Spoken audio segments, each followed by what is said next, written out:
Happening here for irishboxing.com with Cian Reddy just ahead of the All of the Lights press conference. How are you feeling going into this one? Feeling good, yeah. All the training is done. The start my camp in Unit 3 in days. All the boys been sparring with Gary and that. So then I went over to England. Been training with Wayne Woods the last few weeks in Leeds. Sparring. Just actually got back last night, but I wasn't sparring this week, obviously. Yeah. We got some good sparring in over the camp. Obviously, it gets easier, doing the camps. You're just feeling like little things are improving. So, yeah, we're just, like I said in a couple of other interviews, we're just taking baby steps and improving and going in the right direction. And you say baby steps, but you're in with like the likes of Gary Cully. What's sparring Gary like? It's incredible. Like, you learn a lot of things sparring that caliber of fighter. Like, he's on that world level. He's on that, a couple of fights off a world title. So, yeah. We're taking baby steps as in we're improving with little, just looking at little things and improving little things. But the sparring that high level of the likes of Gary, Corey O'Regan in England there, he's 12, 13 and 0. Yeah. All good lads. I'm sparring some good amateurs as well this camp. We just sparred elite champion Ryan McCarthy last week and a few English lads, so we're improving and camp went very well. The main difference is when I first started going to England, I didn't realise they take 45-second breaks in sparring. And sometimes they take 30-second breaks. So when I first got there, I remember from my first camp, that took a bit of getting used to it. But this time it was, I felt like I got used to it a lot easier. And just improving that way. And when you say you're taking little steps or baby steps, what are the little improvements you want to bring into the weekend? Just kind of pacing myself a little bit more.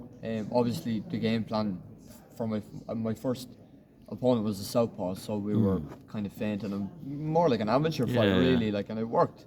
This time we have a different kind of a game plan without going into it, but because my opponent's obviously not going to be the same style exactly, but it's still a 4-round fight. It's not a 12-round fight. We're not going to pace yourself as if it's a 12-round fight. It's an amateur fight with another round, really. We're just trying to bring in the improvements, the little things that different things we're learning in the gym and bring them into play. Do you use it then as a learning fight, or do you want to kind of make a statement? Every fight is a dangerous fight. I don't look at anybody as never look at what's past this fight, because anything can happen. You hear lads and they're telling you their next plan. We love that. Yeah, he loves that, but I have a job to focus on Friday, and that's all I'm looking at. So then do you focus on getting the win, or do you say, okay, I want to bring this out done in camp or this out done in camp? Or ideally you'd like to pick out things you learned in camp and put them into play. Yeah. But the main objective is to get the win.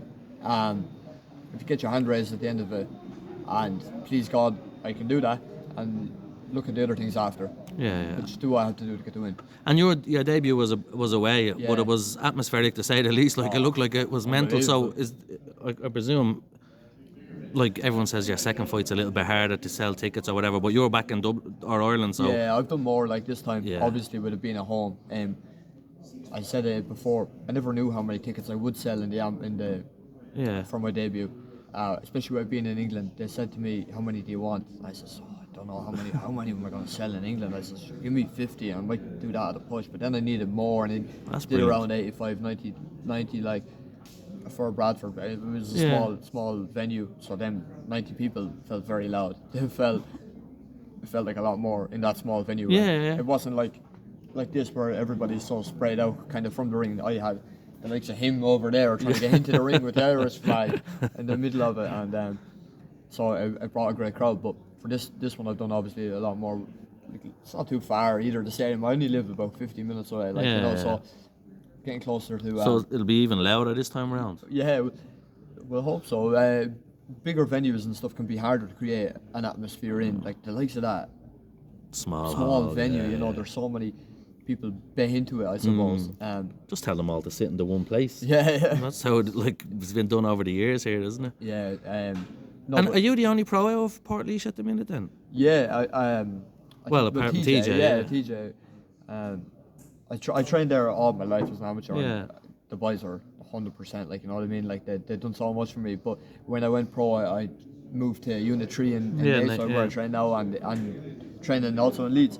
But like a lot of them still, like, they're still coming to support me and stuff. But yeah, I think I'm the the only one at the minute, yeah, but TJ as well. And You love TJ though, don't you? to Yeah. see what he's done, like, you know, he's really he couldn't have set the standard any higher, like, or the bar any higher. So Did he contact you before or after the debut? He was on to me before my debut and congratulated me as well and wished me luck and stuff, and just gone to me and said, you know, enjoy it, like, you know. So yeah, like TJ has this kind of reputation of being like a grumpy old man kind of thing, like, or no, well, I wouldn't say that, like, I don't. No, but like just for people to see, like, he might be serious fight week, or he's not mad into media, but he is. He's not big into social media. There's times you wouldn't hear from him for 3 months at a time. But he is like genuine and looked out for you, like that's 100%. Yeah, like there's times you wouldn't hear from TJ for even 6 months. You know what I mean? But when something like this comes up, or that he even said to me, I should have been on to you more. Just been dealing with my own stuff, and I was like, it's a big enough fight to come up. It was just when the new way was announced. I was like, listen, don't worry, I understand. Like, you know, you have your own things going on. How did you think he done in that fight? Like,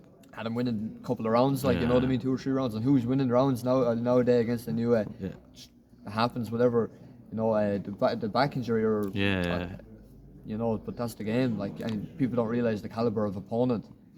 Like, pound for pound, arguably number 1. Definitely, most people's top 2 anyway. Like, what an unbelievable performance, and obviously I've had people asking me what I thought about it. If TJ was like, that is not a retirement performance. Like, he has plenty left. I think he's another world title, whether it be a featherweight or super bantam. If he was 25, 26 and he put in a performance like that against arguably the pound for pound number 1, would you be saying he should retire? He said, no, you know what I mean? So yeah, having his support is the same as everybody's. It's class, like. And just finally, just a prediction for the weekend, or what we can expect. Just improvement on my debut. Please God, just show what I've learned in the gym over this camp and get the win. Lovely. I appreciate it. I appreciate your time. Thanks a million. Thank you.